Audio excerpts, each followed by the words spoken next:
Bueno, buenas noches.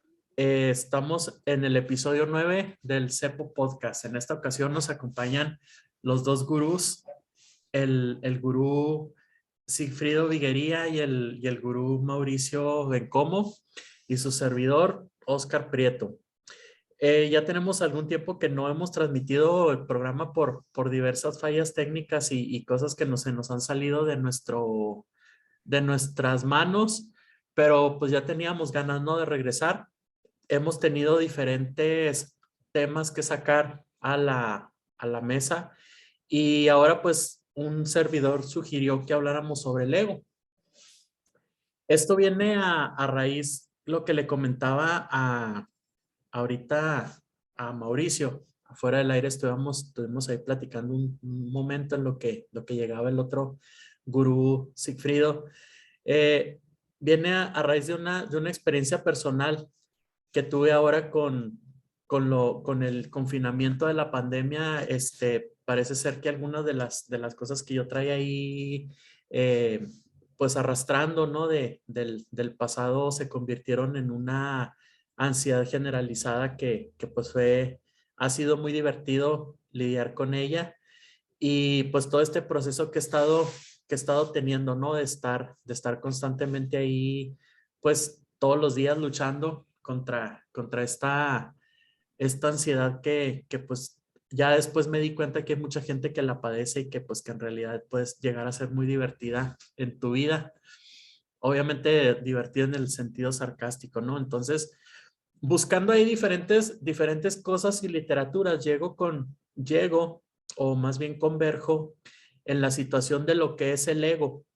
Entonces, el ego, pues recordemos que viene de su etimología latina, que es yo, y pues que ha sido muy estudiado y muy abarcado en muchos contextos, desde pues, cosas que tienen que ver con la neurociencia, ¿no? Todo este funcionamiento de la mente, de la conciencia, las cuestiones filosóficas del humanismo, de las áreas del conocimiento, de los estudios pues, epistemológicos, antropológicos, de muchas cosas, ¿no? Que casi todo parte del hombre, y el hombre parte de su conciencia propia, que es el yo.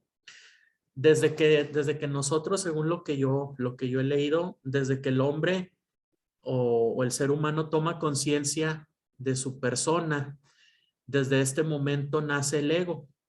Entonces, dentro del concepto en la primera infancia, dentro del contexto en el que nosotros nos vamos desenvolviendo, todas las cuestiones que nos van afectando, todas esas cosas que te dice tu papá, que te dice tu mamá, que te dicen tus tíos, tus primos, que ves con tus amiguitos, que escuchas en la tele, que todo esto que te va marcando y que tú lo vas absorbiendo en tu primera infancia, las cosas que tú ves que te marcan son aquellas con las que te identificas. Tu ego tiene un proceso de identificación con las cosas que son personales, aquellas cosas con las que tú piensas que son, o que tú las tomas como que es lo que parte de lo que eres tú, de lo que te es conveniente, de lo que debe ser, lo que empiezas a hacer un juicio sobre lo que es bueno o es malo, dependiendo de las cosas que vas viendo en tu entorno.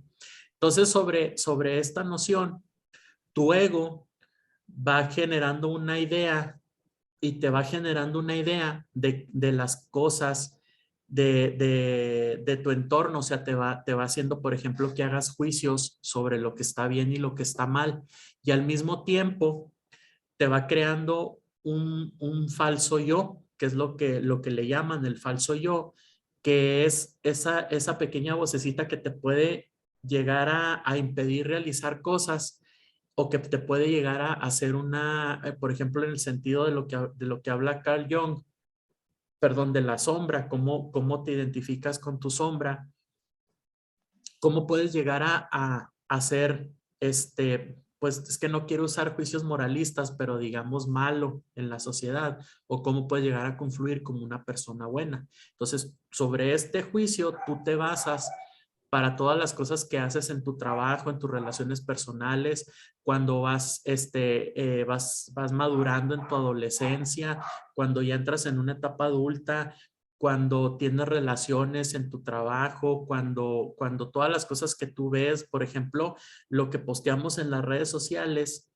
que está muy influenciado con este ego, con esta identificación, ¿no? Juzgamos, por ejemplo, los memes, la gente de la que nos reímos, el que cualquier comentario provoque una vorágine dentro de una red social, es precisamente esta respuesta de este ego que está diciéndote que una persona está fea, está gorda, está tonta, es inferior a ti, que te alerta, porque el ego te puede llegar a funcionar como un mecanismo de alerta, de tal manera que cuando estás en peligro, te hace que sobrevivas, ¿no? Entonces, por ejemplo, es el que te hace que liberes el cortisol para salir de una situación, el que te ayuda a salir librado, pero también si tu ego te está manipulando, o sea, te está influenciando de una manera negativa en tu vida, cualquier cosa que te hace que te salga de esa zona de confort, te puede alertar y te puede crear una falsa imagen de que eso que está pasando, que está a punto de sucederte es algo negativo o algo malo, cuando en realidad pues no lo es. Es, por ejemplo, las personas que entran en negación después de un traumatismo o de un acontecimiento, es precisamente el ego el que les está diciendo que eso no está sucediendo. Entonces por ejemplo, cuando las víctimas defienden a su victimario, ¿no? Es que yo me lo busqué, es que yo me lo merecía. O sea, las personas que se manejan a base de miedo, de inseguridades, es el mismo ego el que te está diciendo que no lo hagas, vas a fracasar, no vale la pena, no lo sigas intentando.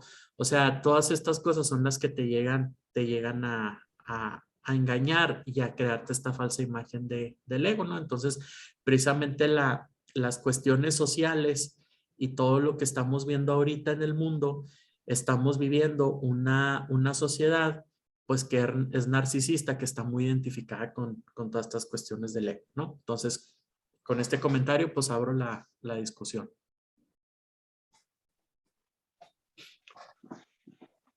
Bueno. Adelante, Mauri. A ver, ya estás por ahí. Adelante usted, señor Benito. Ok, bueno, miren, en ese sentido, sí, es una parte muy psicologista, ¿no? La que nos comparte Oscar. Creo que es la parte fundamental con la que se ha sostenido esta teoría, ¿no? Esta teoría del ego. Pero me parece que más allá de esta parte psicologista, hay unos agentes externos que de alguna forma modelan este ego. Sí, yo coincido con Freud, coincido con Jung, coincido con Jacques Lacan, en el sentido de la importancia del yo consciente y del que supuestamente equilibra las cosas, ¿no? Que esa es la parte utópica del ego.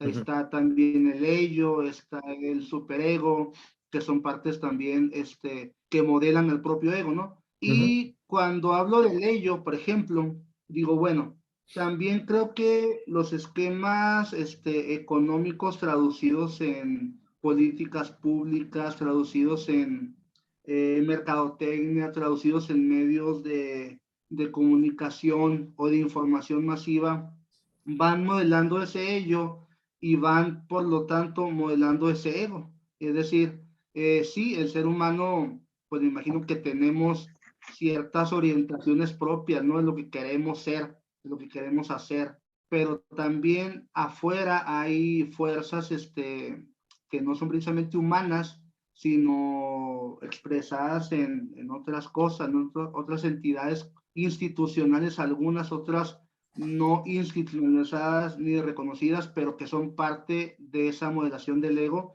y que también nos dan un concepto de moral, por ejemplo, nos dan un concepto de belleza, un concepto de riqueza, por ejemplo, de confort, y en eso pues yo seguiría abriendo la discusión acerca de este fenómeno que se llama ego.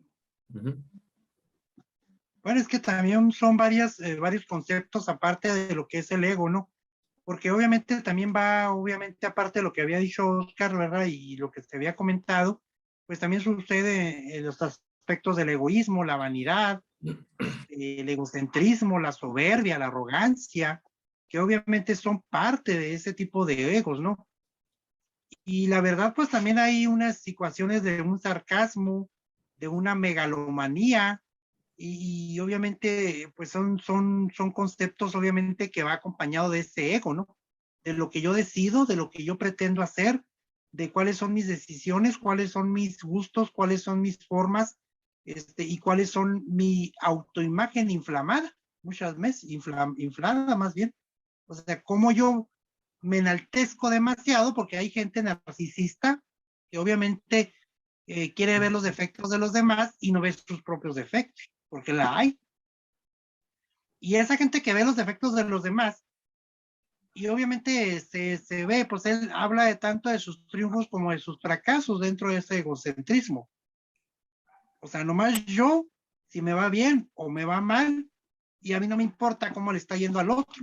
Si hacia el vecino le está yendo mal, o sea, pues a mí no me interesa, ¿verdad? Porque son mis decisiones, son mis orgullos y todo aquello que obviamente me va enalteciendo, me quiero a sí mismo, y no me importa la imagen de los demás. Mientras que mi imagen no sea afectada, yo voy a estar por encima de los demás y a mí no me interesa si el otro cae.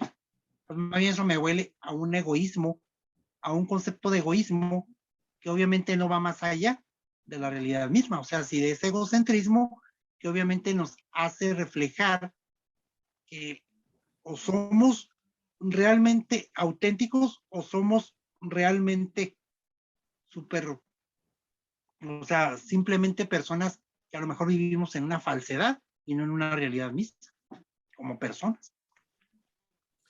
Bueno, ahí pues sí, convergemos obviamente, ¿no? Tenemos que brincar así, dar muchos brinquitos para muchos lados, ¿no? Porque en realidad pues abrir el tema del ego es, no sé, 10 horas de discusión. Entonces, yo creo que lo que nos va a ayudar un poquito a orientar más la discusión es ir a lo mejor aterrizando en ciertos terrenos donde nosotros podamos hacer énfasis en cómo es que el ego está reflejado dentro de esas situaciones. A mí, por ejemplo, me llama mucho la atención lo que mencionó ahorita Sigi sobre la cuestión del capitalismo y la cuestión de la política. Entonces, obviamente, pues sabemos que las cuestiones políticas están regidas por el ego, porque el que interesa es el candidato, es el personaje que nos va a representar, ese Mesías que esta vez sí nos va a cumplir, este Mesías que esta vez sí va a ser honrado, el Mesías que esta vez sí nos va a sacar del hoyo y de la pobreza y nos va a hacer entrar en esa imagen donde están todos los colores desayunando juntos con los leones y el león no nos desayuna a nosotros, ¿no? O sea, tiene que ver mucho con esta utopía del bienestar que realmente pues también es una cuestión del ego, ¿no? O sea, nunca vamos a estar bien, ni nunca va a haber un güey que venga y nos saque del hoyo. O sea, es una cuestión que también tenemos que nosotros pues entender, ¿no? Son falsas esperanzas que al final de cuentas terminamos desilusionándonos por estas falsas expectativas que nos creamos de este ideal del candidato. Entonces, obviamente lo que decías ahorita, Sigi, sobre cómo el contexto modela el ego, es precisamente el discurso, toda la retórica, por ejemplo, en las campañas electorales, que el vato pues está con su ego acá, ¿no? O sea, él lo que quiere es ganar. Y si tú te le acercas y le dices que los caracoles están sufriendo, el vato te va a crear toda una apología del sufrimiento de los caracoles y va a haber personas que son un pequeño caracol sufriendo que van a decir, Simón, es que los caracoles están sufriendo y tenemos que unirnos a la causa y así se va juntando, aunque cuando el vato llegue ya no va a cumplir y no va a hacer nada porque lo único que le importaba era ganar, ¿no? Entonces, por ejemplo, de esta manera, pues nos guía el ego. Otra manera que el contexto, perdón, guía el ego. Yo lo veo mucho, por ejemplo, en lo que le llaman ahora la neuromercadotecnia, sí, no, neuromercadotecnia, creo se le llama, que es la cosa, desde mi punto de vista, más antiética y deshonesta que hay en el mundo, porque te llegan a tu punto de victimización, esa uña que traes enterrada y que la has traído enterrada por años y que has sufrido con tu mamá porque tu mamá siempre ha estado con las uñas enterradas, ahí es donde te llega ese tipo de mercadotecnia y te hace sentir que eso que te están ofreciendo es la solución y es la llave mágica a todos tus pinches problemas, y que se te quite esa uña enterrada, vas a ser millonario y vas a ser funcional, ¿no? O sea, estamos hablando de jabones que te prometen que te van a moldear tu figura, de aparatitos de ejercicio, de productos que son uñas de abeja que te curan el envejecimiento, o sea, de todas estas cosas. Y saben la manera de llegarte, o sea, saben la manera de llegarte y de decir exactamente cuál es el punto donde tu ego tiene ¿cómo se llama? Esa debilidad, y por ahí te atacan. Entonces, en esta cuestión, yo recuerdo ahora que anda de moda lo de Shark Tank, yo me acuerdo que hay una chava que ofrece, o sea, la chava dice, no, pues yo les vengo a ofrecer un sistema donde la gente habla, pide sus trabajos escolares y nosotros se los realizamos, ¿no? Y es un buen negocio y está pegando y tiene mucho futuro, y ya tenemos un año operando y somos éxito de modelo de negocios. Entonces llega el güey de Shark Tank, y obviamente pues con su moralismo, ¿no? A todo lo que dan, que estos cabrones, los de Shark Tank, sabemos que, o sea, de honestos tienen lo que nosotros de australianos. Y entonces los vatos llegan y dicen, oye, pero es que lo que tú estás haciendo es deshonesto. Y luego la chava dice, pues no, porque en realidad pues estoy ofreciendo un servicio y la gente lo está solicitando. Oye, pero es que tú estás ofreciendo que hagan tareas escolares. Pues sí, estoy ofreciendo un servicio y la gente lo está comprando. No, pero es que lo que tú haces es deshonesto. Y dice la chava, ¿por qué es deshonesto? Le dicen, pues o sea, las tareas te las dejan a ti, pero si alguien te las hace y tú las presentas como si fueran tuyas, pues no es honesto. Entonces la chava dice, pero es que yo estoy ofreciendo un servicio. Entonces a la chava la botan y le dicen, no, porque tu proyecto es corrupción, es contribuir a la deshonestidad, y no, o sea, tu proyecto es lo peor que puede existir en México. O sea, empresarios que seguramente sus empresas maltratan a sus empleados, que suceden miles de desgracias, pero el vato estaba juzgando. Entonces, entra la tela del juicio, ¿no? Del ego. O sea, ¿tú quién eres tú, güey, para decidir dentro de un sistema capitalista que vende veneno todos los días en el supermercado? ¿Quién eres tú para decir lo que está bien y lo que está mal? O sea, ¿cuál es tu criterio, tu sesgo, tu percepción que te permite hacer esto? Entonces es precisamente por este contexto que tenemos introyectado de que tenemos que ser buenos, tenemos que ser personas probias y todo este rollo, pero que en realidad la mayoría de las veces ser así pues es disfuncional dentro de esta sociedad selvática, ¿no? En la que vivimos. Fíjate que ahí, dices tú, bueno, ¿cómo funciona esta situación políticamente? Creo que volviendo a esta parte pseudo chocarrera que puede parecer, el ego, yo creo que también es una cuestión fenomenológica que nos hace depender de una persona, o sea, personificamos todo aquello que necesitamos. Entonces, si yo necesito lana y soy muy cristiano católico, se lo voy a pedir a Dios fervientemente. Si yo necesito lana para un negocio, a lo mejor no se lo voy a pedir a Dios, pero la voy a desear y voy a buscar la manera ética, no ética, moral, no moral, prescriptivamente para conseguirlo, porque finalmente se anteponen conceptos más allá del ego, como la competencia, como la competitividad, como la proactividad, que son conceptos creados desde la empresa, creados desde las situaciones económicas de políticas también, de los amos del mundo, ¿no? Que es un abstracto, pero que tiene nombre, pero que a lo mejor también no podemos nombrarlos con facilidad porque hay muchas responsabilidades ahí judiciales que te pueden llegar cuando acusas a alguien de que esto o lo otro. No Claro. puedes tú, como dices tú, personificar algo o a alguien que no es que no te conste, no tienes tú la autoridad. La autoridad ni moral, ni ética, ni judicial, ni constitucional para hacerlo, pero existe. Es algo que está ahí bullendo en todas partes, ¿no? En el mercado, en la tienda, en los malls, en tu familia, en la escuela, o sea, en todas partes está. Y por eso ese ego me parece a mí que está, pues de alguna forma, dependiendo de una personificación de las cosas. O sea, requerimos algo, se lo pedimos a alguien. No nos llega algo, le echamos la culpa a alguien. No somos algo, es alguien que no lo es. Entonces, hacemos una personificación de ese fenómeno que no necesariamente es una persona.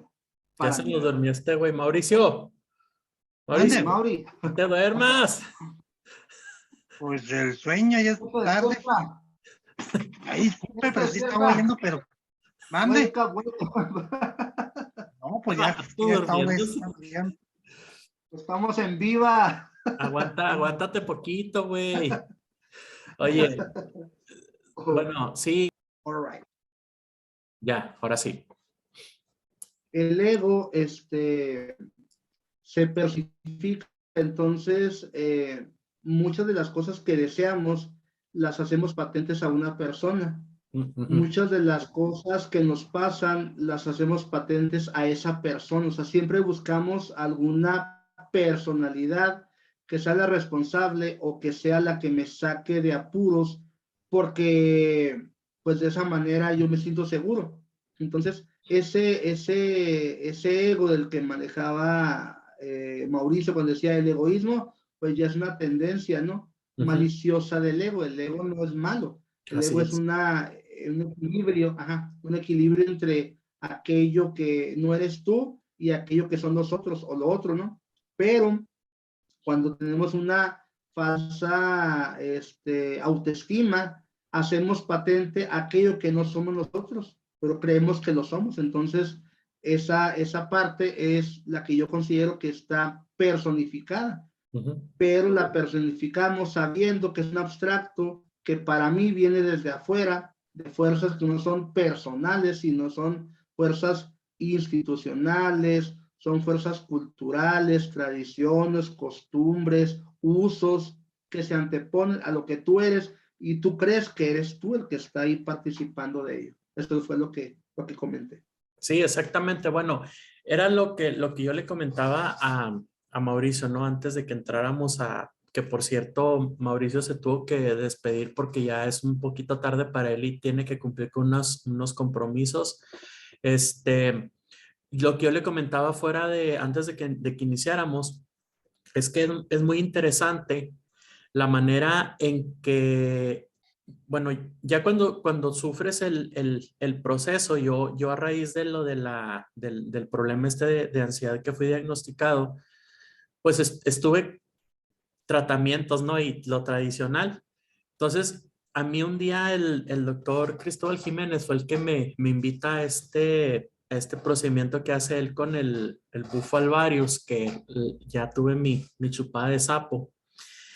Y te puedo decir que, o sea, no, o sea, neta, te puedo decir que es una experiencia, güey, que jamás en tu vida has vivido y que ni tienes idea de qué se trata, ¿no? Sí, no, me imagino que no has pasado, ya pasaste por el sapo también. No, me lo han mencionado, güey.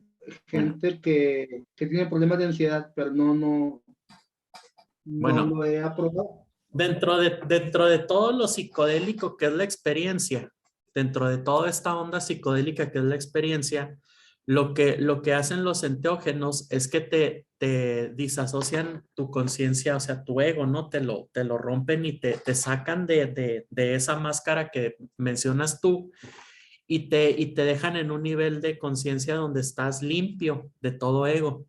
Entonces, en ese momento, güey, a ti te cae la onda de cómo es que vives, o sea, cómo vives dentro de estas estructuras mentales que son el yo, el superego y todo este rollo. Y cómo te das cuenta, porque le decía yo a Mauricio, o sea, lo interesante es que uno escucha, por ejemplo, en tus clases de psicología de la preparatoria, de la universidad y de donde quieras, diplomados y videos y lo que sea, pero tú piensas que tú vives en una parte entre el inconsciente y el ego y todas estas cosas. Entonces tú nunca llegas a interiorizar, nunca te llegas a dar cuenta a plenitud que tu consciente, el que vive día a día y el que sale y enfrenta la vida y hace las cosas y todo, ese es el ego. Entonces, depende de cómo haya sido, cómo haya madurado, cómo esté influenciado, es si estás viviendo una imagen o si estás viviendo tú o estás viviendo esta falsa imagen que te crea el ego de ti.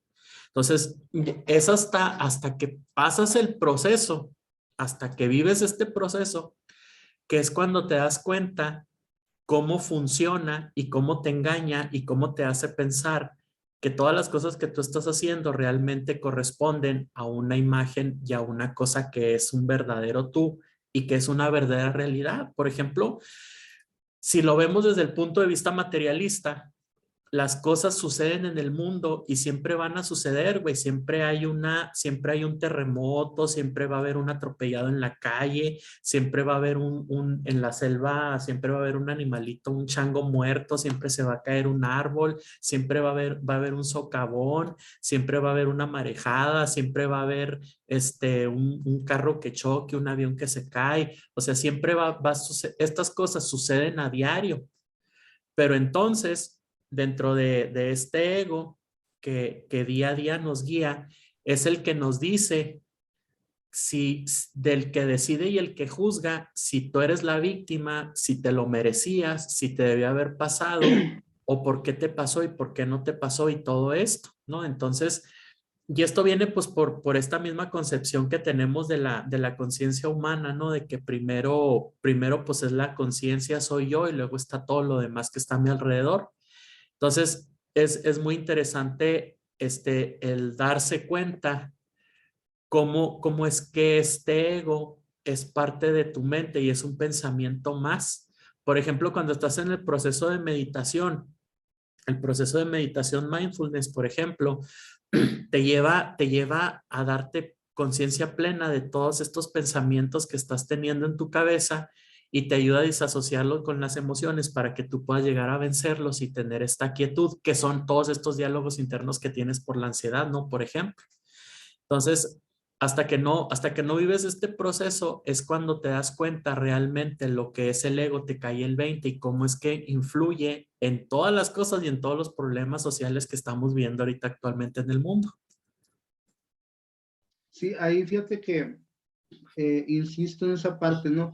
Creo que son como cortinas, ¿no? Son como cortinas que de alguna forma el ego crea y que se quiere anteponer siempre el yo ante todo lo demás, cuando todo lo demás y yo pues son uno, ¿no? En la unicidad de la parte filosófica o ontológica, como lo quieras ver, pero en lugar de hacerlo como una comunidad, lo hacemos como una unidad, o sea, decimos primero yo y después todo lo demás, Así es. cuando deberíamos decir primero todo lo demás y yo junto con todo, ¿no? Porque pues yo soy parte de todo y de todos y de todas y de Así es. todes, como quieran llamarles, ¿no? Lingüísticamente. Por ejemplo. Pero, ajá, en la parte de la ansiedad, que yo a veces tengo cuadros, pero no, creo que no son de ansiedad, son como cuadros melancólicos de nostalgia y yo siempre voy como que mucho al pasado a hacer mucha como actos de contrición del presente, ¿no? Exacto. Pienso un poco en el futuro. Yo el futuro como no es algo que me interese tanto. Pienso mucho en mi presente, pero voy al pasado a hacer esos actos de contrición y me ataca un poco la melancolía o mucho y la nostalgia, ¿no? Y a lo mejor hasta la hipersensibilidad en ciertos momentos.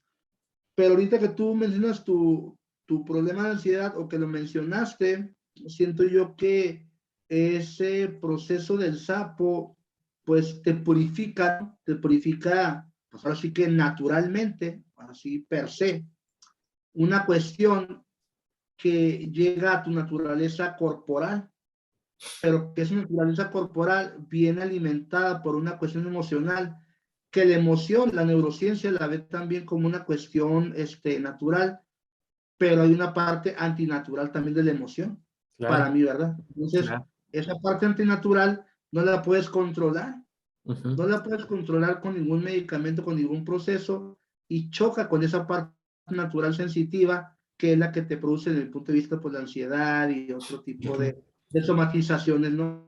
que existen. Es un poco lo que yo podría ahí aportar sobre esto que mencionas. Sí, sí, sí, obviamente,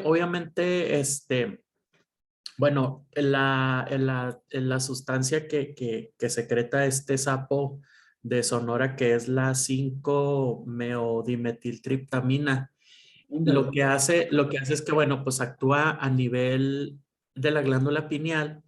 Cuando la absorbes, tu glándula pineal genera un rush, o sea, genera así una descarga cabrona masiva de DMT, que es lo que hace que todas las conexiones nerviosas de tu cerebro funcionen al mismo tiempo, te genera pues todas esta sinapsis, así como una bomba.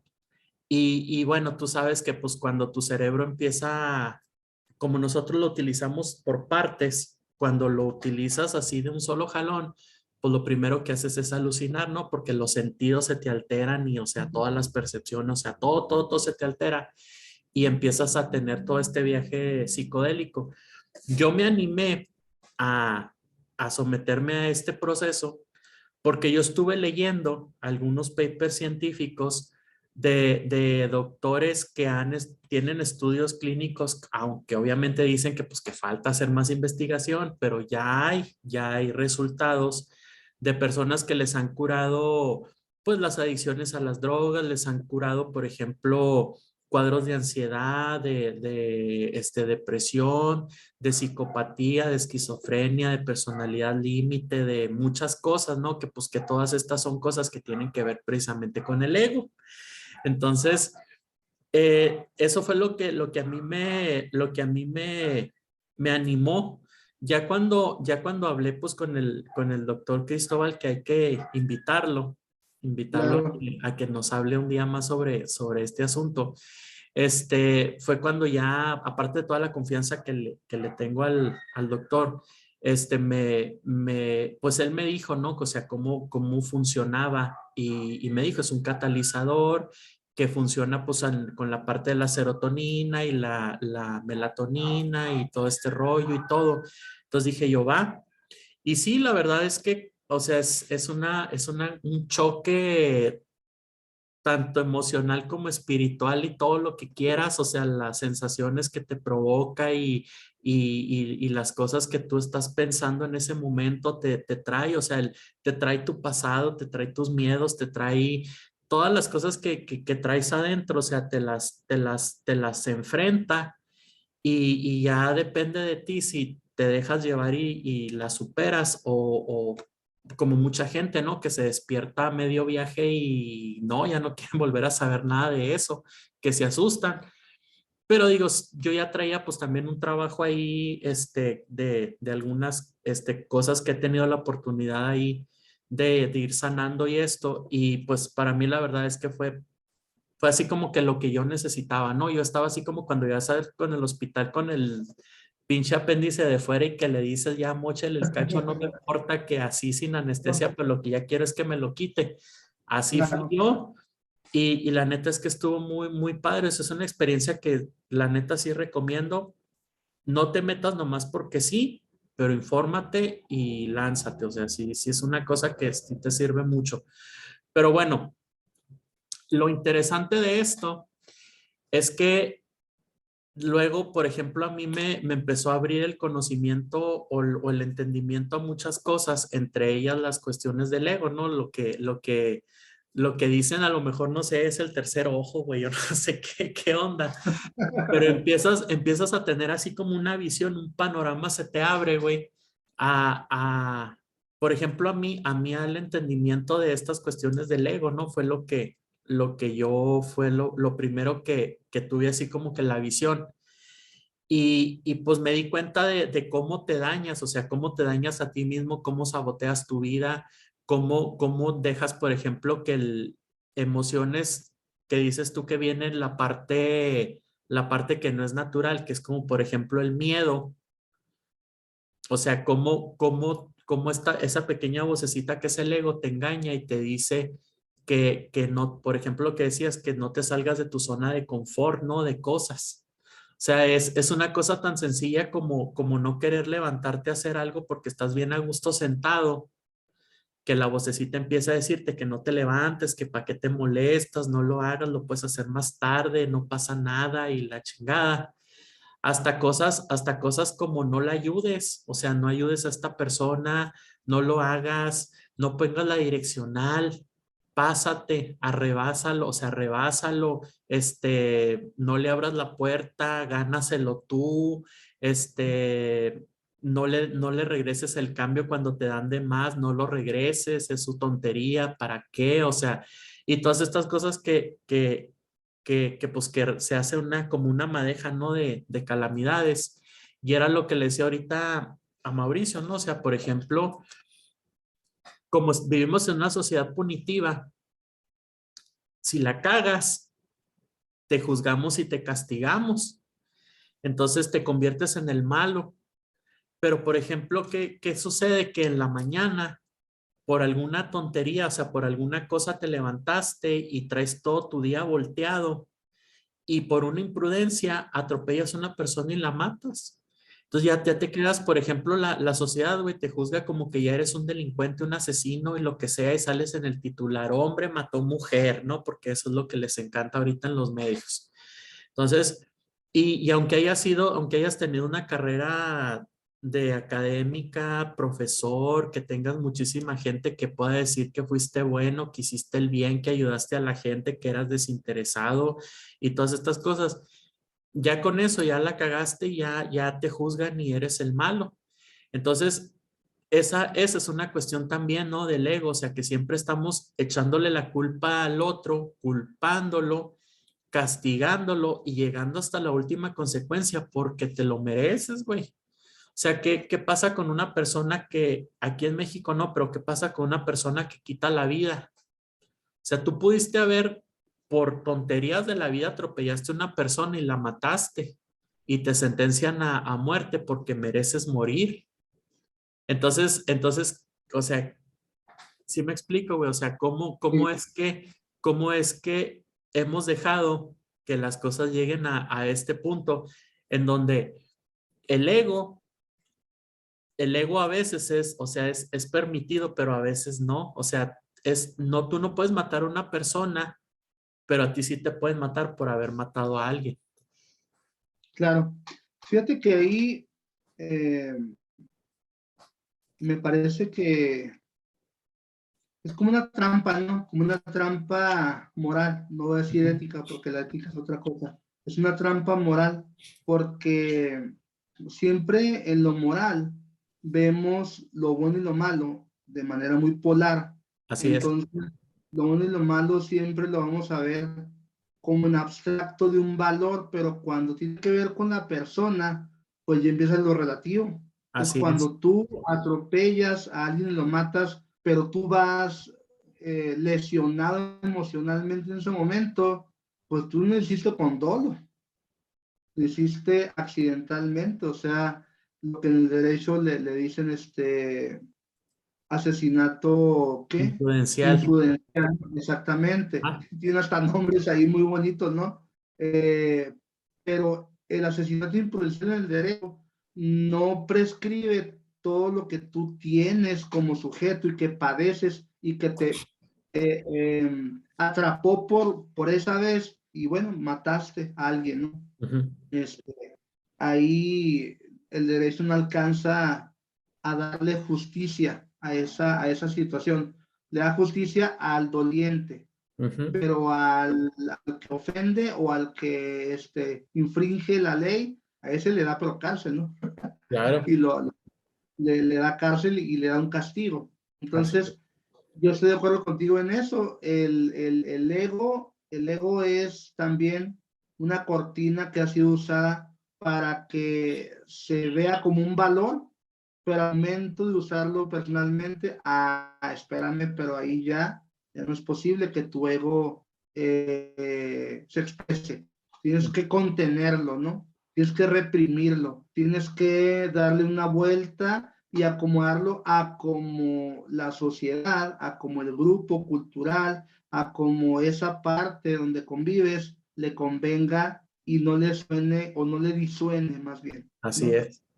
Entonces, sí, yo coincido totalmente en eso contigo. Sí, Definitivamente. es como mi hijo no diga mentiras y luego llega el vecino y lo dígale que no estoy. Ajá.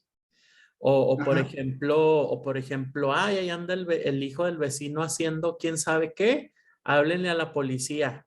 Y de repente, no, es mi hijo. Y luego le hablas para que se esconda y ya no salga.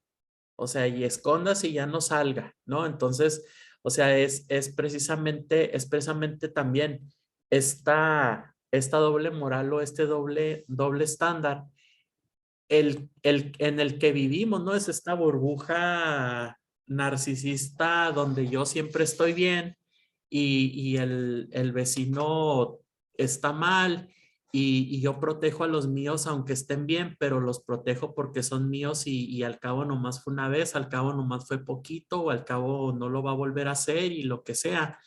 Y ahí es donde se disuelve, ¿no? Se disuelve la moral precisamente, o sea, lo que está bien y lo que está mal. Ahorita en la tarde estaba teniendo una pequeña discusión porque a mí me encanta, o sea, me encanta engancharme, pero hacer que se enganchen con mis argumentos en las redes sociales.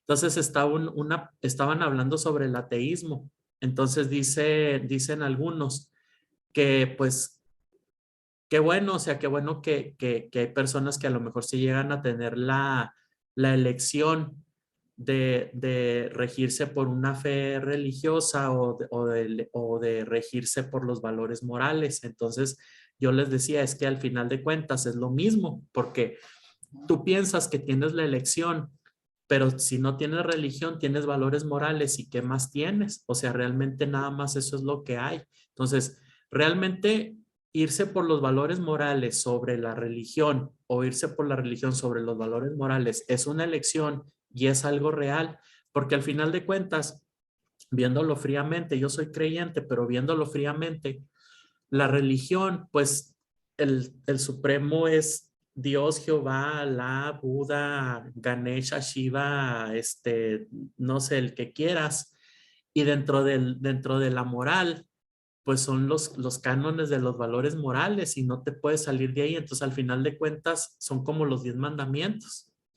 Entonces, qué otra cosa hay o qué otra libertad tienes? O sea, en realidad el decir yo soy ateo, pero me rijo de los valores morales, pues no te exime de una creencia de algo que de todas maneras traes adentro y que te guía y que te sigue, digamos, en esa esclavitud mental de que eso es lo que tienes que hacer. Y en la religión, pues obviamente pasa lo mismo, ¿no? Pero pues bueno, no me quiero meter ahí en ese cuento.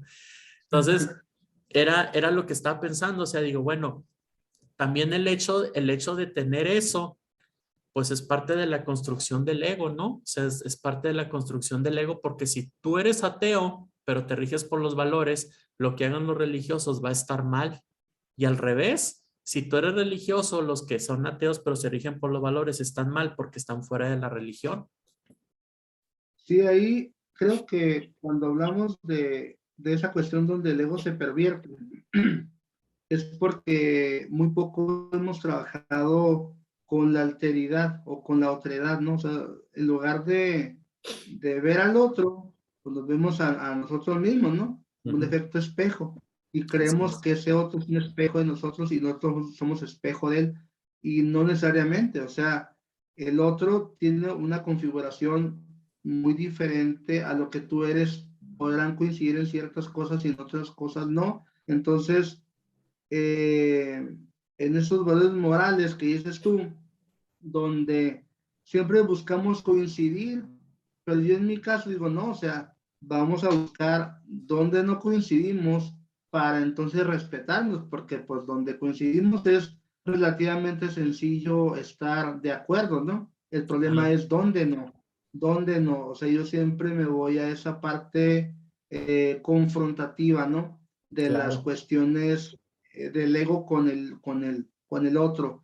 Entonces, creo que el ego se ha exacerbado porque hemos perdido esa capacidad del otro. Ujú. Si yo me meto a la figura de Jesucristo sin tocar baranda con el asunto teológico, yo digo que él se metió en el otro, no se metió en el ego. Por eso murió crucificado, por eso se sacrificó ante la humanidad por los otros, no por él mismo. O sea, él es la prueba fehaciente de que nunca lo hizo egocéntricamente, ¿no?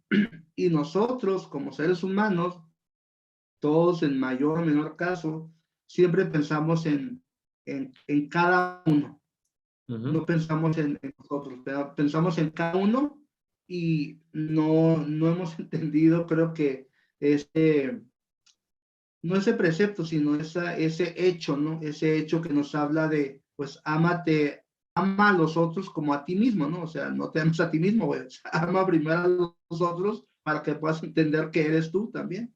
Ujú. A eso Bueno, es lo que voy cuando dices tú de, sí, esto sí, se sí. exacerba. La, la, bueno, yo creo que para el próximo episodio, güey, hay que continuar la plática porque todavía nos falta abordar esa otra parte, o sea, esa otra parte donde dices, ok, estos son los límites del ego, pero ahora, ¿dónde está ese otro ego que es el positivo, el que no es tóxico y el que sí nos hace ser funcionales y todo? Porque bueno, yo por ejemplo, pues te puedo decir, pues sí, güey, lo mismo que hizo Jesucristo, lo hizo Sócrates o lo hizo pues, otros vatos, ¿no? Pero bueno, ya para no meternos en tanto pedo ni extendernos poquito más, yo creo que para el otro programa podemos, para el otro episodio podemos hablar sobre esta parte ya cuando te identificas con el ego y cómo o sea, bueno, la identificación positiva del ego y cómo lo podemos trabajar ya donde somos amor, somos entregados al otro y donde no hay egoísmo y estas cosas, ¿no? Pero bueno, hasta aquí pues te agradezco mucho, Sigi, como siempre.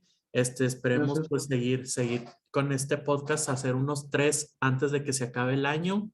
Y pues ya que Mauricio no se nos vaya a empezar a quedar dormida a media reunión. ¿Algo que quieras decir así rapidillo ya para despedirnos? Pues vamos a agradecerles a todos los que hacen posible esta transmisión, a toda la gente que de alguna manera nos ha seguido fielmente, aunque tardemos en aparecer en escena. Creo que es importante el diálogo, este diálogo que tenemos aquí los tres, o los cinco, o los que estemos aquí, es un diálogo para todos. No es un diálogo entre nosotros tres, es un diálogo abierto para todos, y por eso estoy aquí, porque me parece un programa que piensa justamente en el otro. No pensamos en nosotros como si fuéramos un grupo que sabemos todo y les vamos a presentar la sabiduría, ¿no? O sea, estamos discutiendo elementos muy cotidianos que pueden ser muy académicos, pero que finalmente siempre habrá otra persona que nos confronte de alguna forma, ¿no? Presencial, virtual, algún comentario.